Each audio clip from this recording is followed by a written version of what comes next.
illegally and haven't been given subsequent permission to remain here, you are subject to deportation, period. I refuse to leave my kids a country that is worse off than the ones that my parents left me. We never give up. We rise to every challenge. We fight and we win. We're Americans. Let's give the power back to the people. Ladies and gentlemen, please welcome Laura Ingraham.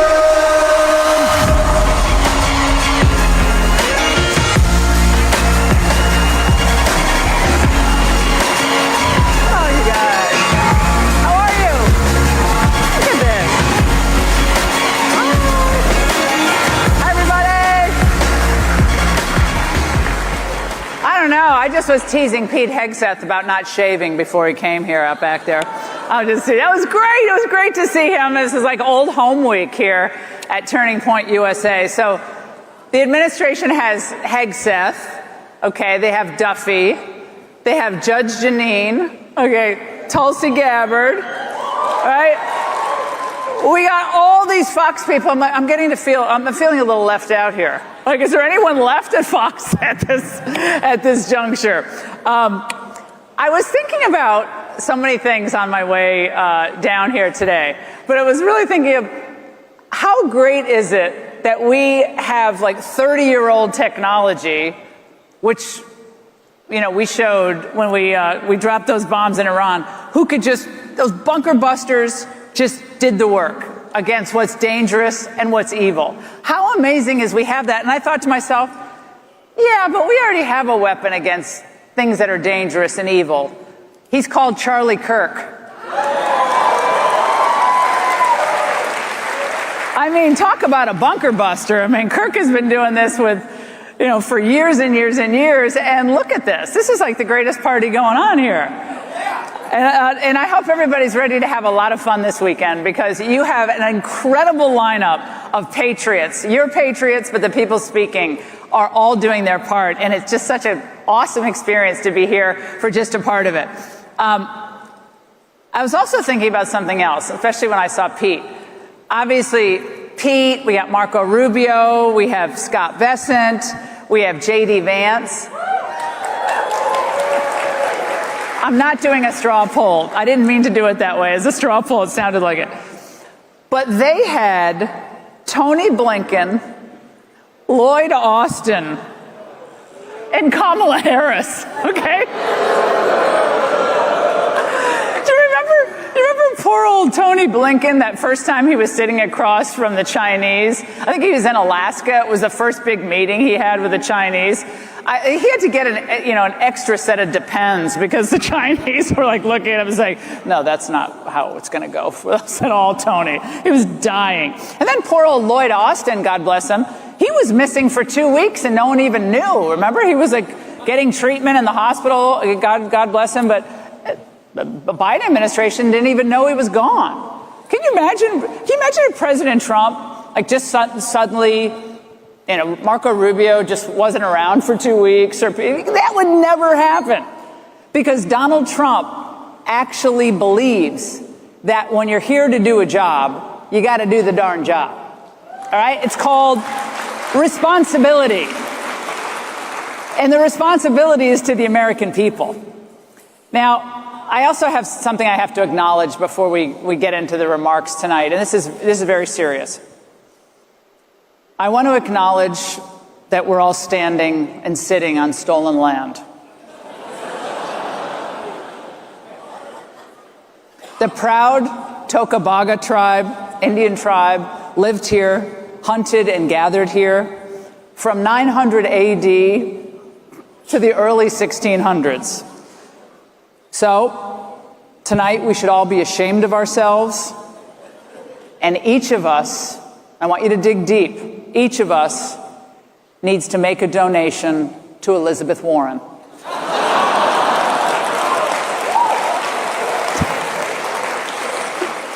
Don't you hate that at every graduation speech? Okay, we're on stolen land. Okay, that is the history of the world. The whole world is stolen. Let's just establish that right now. this is such an amazing time to be alive in this country. And we get caught up in the day-to-day fights and the questions and the things that are still not resolved, and I understand that. But I really do not think that we take the time that we should take to truly acknowledge how much in 6 months Donald Trump has accomplished. Okay? Just 6 months. It's incredible. And it's not just Donald Trump. I should say, it's not just Donald Trump. It's everybody who's working for him and all of you. And the 77 million Americans who bucked the experts and, gave a middle finger to the lawfare and said, no, we actually believe in America. We're going to fight for America, and we're going to elect someone who we know will stand and battle for us. And they turned out in record numbers to say, no, you won't do this again. Think about what he's done just at the Supreme Court. His nominees, most recently, of course, he retains the authority, which we all knew he had, to cut government waste, cut government expenses that shouldn't even be forked over. So he's one big. Rubio now gets to lay off 1,300 State Department employees who should not have ever been working in the State Department. This is awesome. Now, I know what you're worried about. It's Friday. You're in a good mood. So you're thinking, well, Laura, where will all the liberals work? Where will they go? What will they do? And I understand your concern, and I get the fact that you're very upset about this tonight. But I understand there may be some job openings at a few cannabis farms in California. Just saying. And by the way, I just covered this tonight on the Ingraham angle, but another great thing about actually doing this novel thing called enforcing immigration law is that we learn about what the Democrats really are all about. We learn about what they're hiding and why. So we learn just how badly these illegal immigrant youth, minors, are exploited after they're trafficked into the United States. We learn that Gavin Newsom and Karen Bass and Jimmy Gomez, congressman there, and all of these other congressmen, Nancy Pelosi, because she always cares about the children. She's always invoking the children.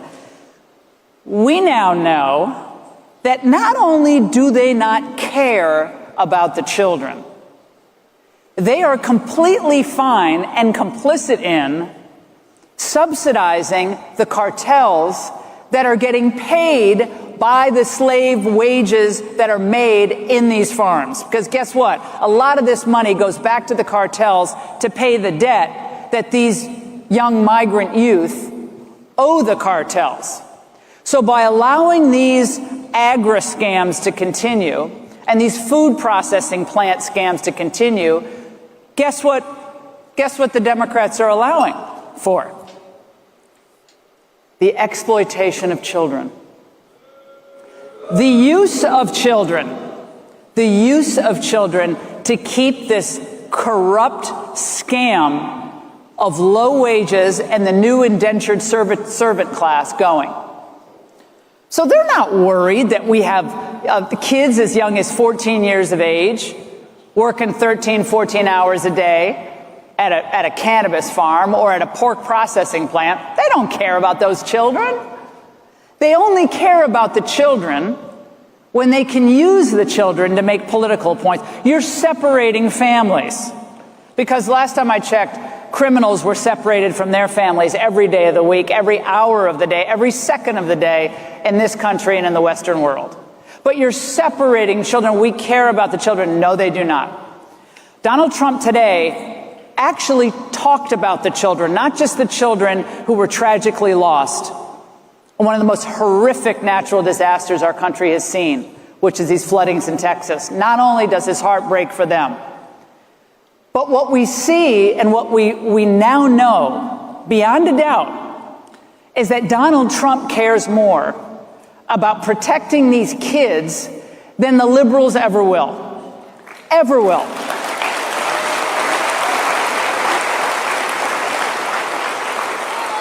$300,000 children disappeared. Disappeared. What do I mean by that? Well, when they come across the border, unaccompanied minors, what happens? They're in federal detention. They can only be there for 72 hours. Then what happens? Most of them show up with just a crumpled piece of paper and a number on it. The federal government doesn't have the time, right? Don't have the time to check these numbers. Who are the people? So these individuals go to criminals, other illegal aliens. One case in Florida that a grand jury here in Florida determined actually went to an individual who did time for child battery. One individual in Texas had 45 children sent to his address. What do you think happened to those kids? Donald Trump's making it his mission to locate these children, find out what happened to them, and make things right. That's the kind of president we have. Now, the good news on the economic front, I especially love this because it's so delicious, given all of the predictable drumbeat about tariffs, right? It was like, the tariffs are going to cause inflation. And they didn't care about inflation when Biden was, creating it, but now suddenly they care about inflation. The tariffs are going to cause inflation. Tariffs are going to cause a recession. Tariffs are going to cause a spike in prices. Well, what do we find out this week? This kills the media to report it, by the way. Japanese automakers announce what? They're going to raise prices? No. Japanese automakers announced this week that they are slashing auto prices for imports coming into the United States.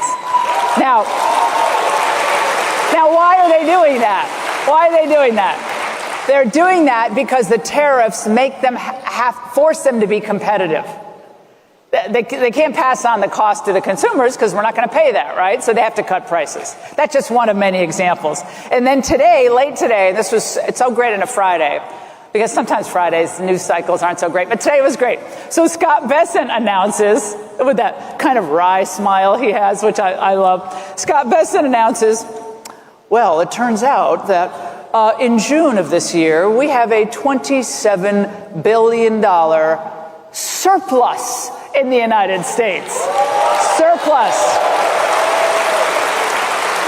Now, I wonder why that happened. That happened because of the tariffs and the money that the tariffs brought into the United States. Now, let's go back a year when Sleepy Joe was getting ready for that debate and he was all shot up with a B12 or whatever the heck they were giving him, peppy pills that didn't kick in. So remember that last June, what was happening? A $74 billion budget deficit for the month of June. So in 1 year, with this president and this economic team, we've had a $100 billion swing to the green. That is awesome news. And it keeps getting, this is like that one of the infomercials, it keeps getting better, there's more. Okay, there's more. The Ginsu knife comes in really quickly. All right, on job creation, again, America first works. Anytime someone tells you it doesn't, it does.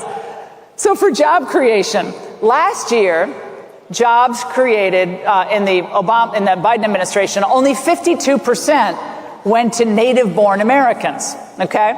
52%. It's ridiculous, right? So much of it was going to illegal immigrants or foreign workers.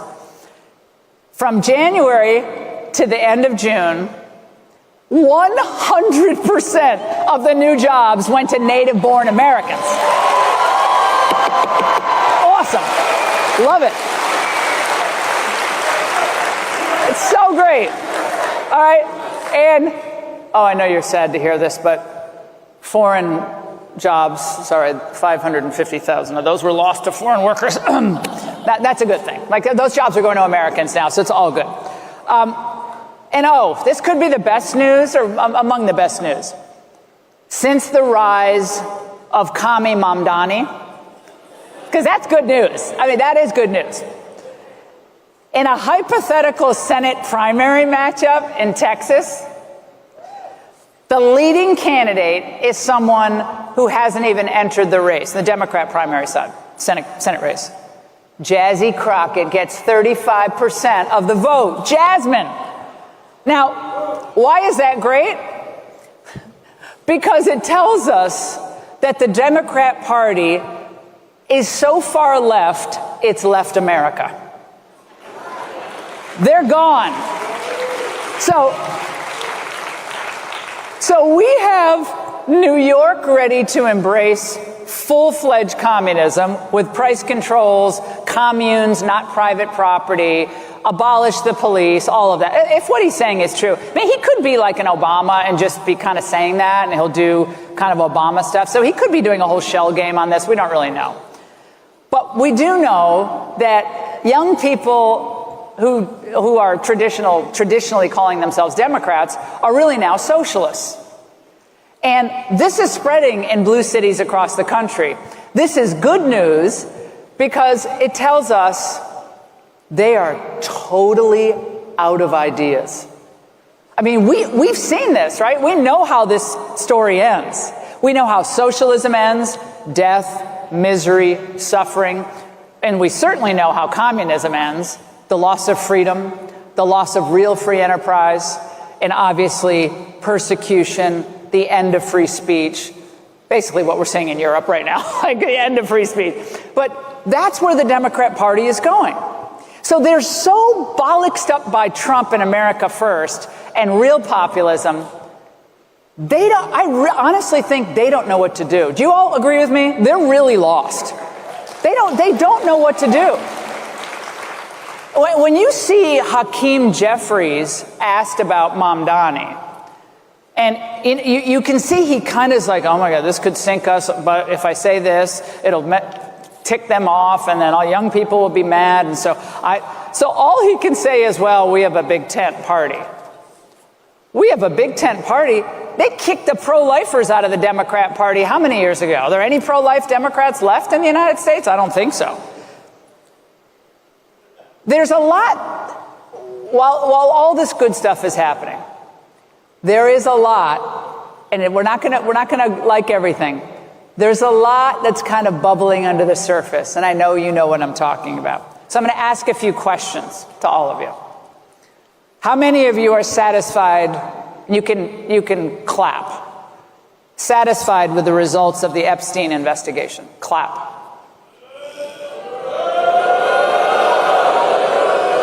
Okay, I told you to clap. You guys aren't listening. I'm not going to grade you on a curve. So I was going to get to that. How many of you are not satisfied with the results of the investigation?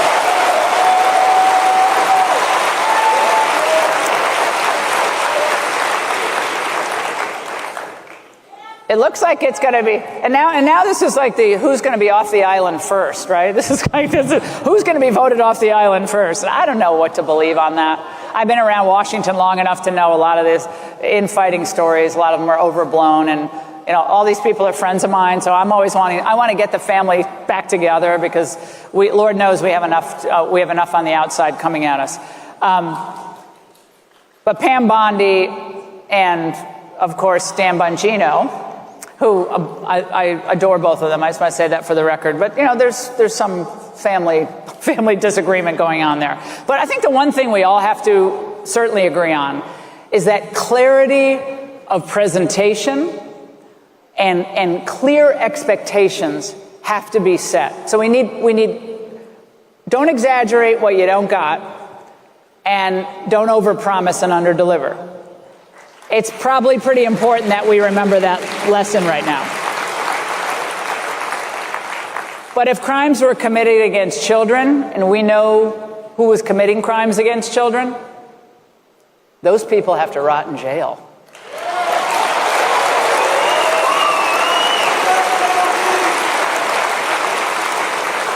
All right, another question.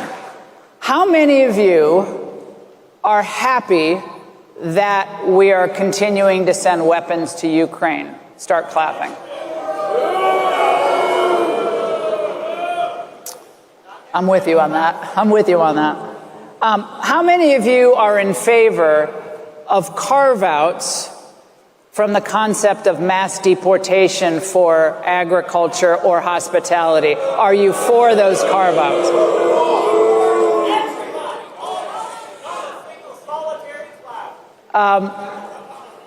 What's shocking about, just let's focus on that for a moment. And if you've watched my show, this is kind of my issue, immigration. But the American people have been very clear on what they want, right? They couldn't have been clearer. But this is actually, they've been clear on this for decades. Americans do not want illegal immigration in the United States, period, end of story. They don't want it. And, when I grew up, 70s and 60s, I was little, but 1970s really, and, we cut our own lawn. I cut our front lawn with a push mower, emptied the bags, packed stuff in the woods, We cleaned our own house. It was a small house. We had family farms in Glastonbury, Connecticut. I don't recall that we had any foreign workers at those farms. My brother actually picked tobacco. If you want to know a tough job, try to pick tobacco leaves, which is what we used to have in Glastonbury. But we did all these jobs. I believe one of the most important things President Trump can do to this country, for this country, is ignore the rich donors who want to drive down wages and get everybody back to work. Everybody. Here.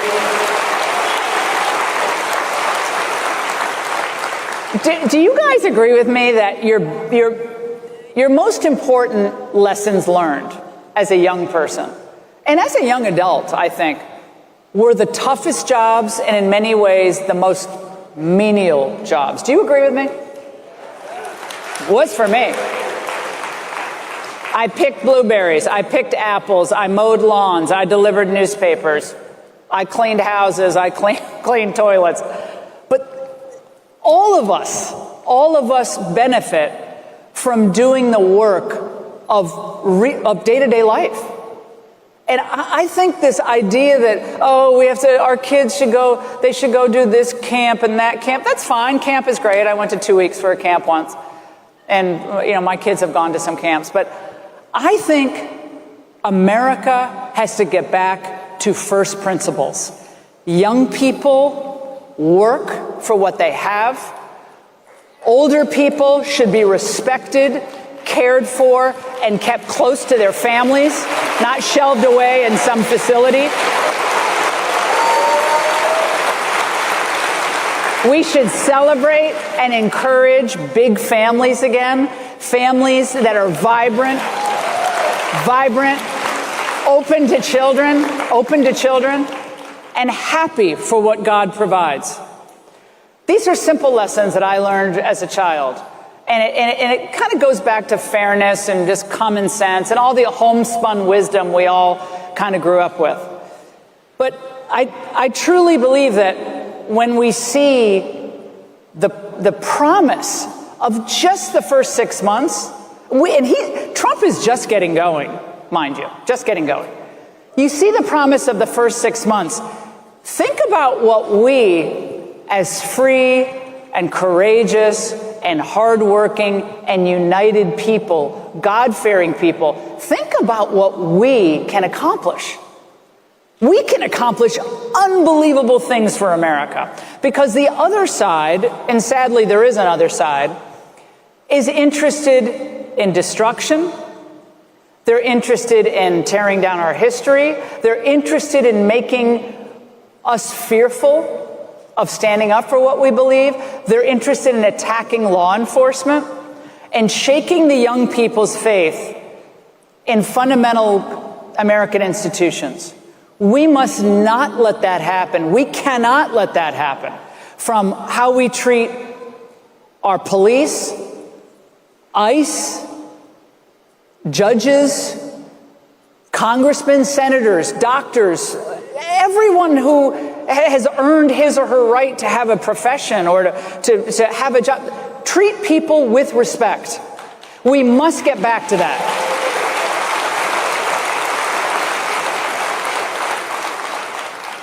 People say that, sometimes it feels like we're in the end times, and look, if you've traveled lately on a Spirit Airlines flight, you probably agree with me. The end times can be here. Do you love those fights on the internet? Like, compiling the fights on Spirit Airlines, that is just a full-time profession. But it does seem like sometimes we've just lost our way, right? The way people dress, the way they speak, the way they talk to each other in front of children. What we celebrate as normal.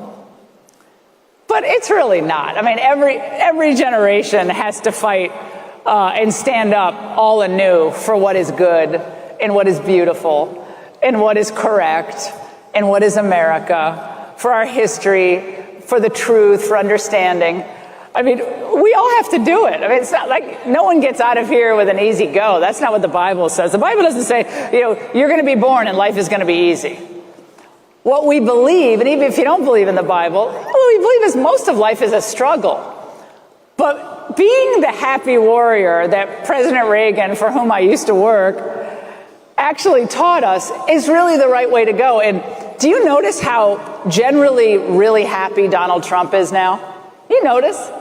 He has a different air about him than he did in his first term. I think the brush with death, I think beating the lawfare, I think winning against all these forces, from DAs to prosecutors to the Democrats to the George Soros to all of that he was up against. I mean, he stared down all of them and said, "Oh, no, you won't. Oh, no, you won't." Because in the end, he knew that he was right about these fundamental ideas, and they were wrong. And he knew that he would. I really think he knew. And I remember first talking to him, and I'm not betraying any confidences, after he left office. Maybe it was a year after he left office, and it was 2021, into 2021. He was absolutely certain, without a doubt, that he was going to be president again. I don't even think he had a scintilla of a doubt. And I was talking with him. I was like, "Wow, that's pretty bold." And he said, "No, it's just, what we did was amazing. And we're not finished." So just as he showed us when he went back to Butler, how great was that when he went back to Butler and did the speech? When he went back, he's like, remember he stood up on the podium? I was there. It was a beautiful October day. I interviewed him afterward. When he walked out, and Elon was there, back in the halcyon days of Elon. But President Trump walks out, picks up his speech, and he said, "As I was saying." Who else is going to do that? So the next few years, these are the good old days. Remember these times. Remember what you've learned about the so-called experts, how wrong they were about Donald Trump, how wrong they were about his economy, how wrong they were about the real threats that we should be focusing on, climate change or the trans issues. They were all wrong. And on most of these issues, you were right and he was right. And we take lessons from this as we go forward. Think for yourself. Ignore the herd mentality, the conventional wisdom that they try to shove down your throat every day, whether it's in movies. They've even ruined Superman, I understand. In movies, or on the internet, or by some ridiculous professor. Don't go along with the cool crowd. Because I hate to tell you, you guys are the cool crowd. You're it.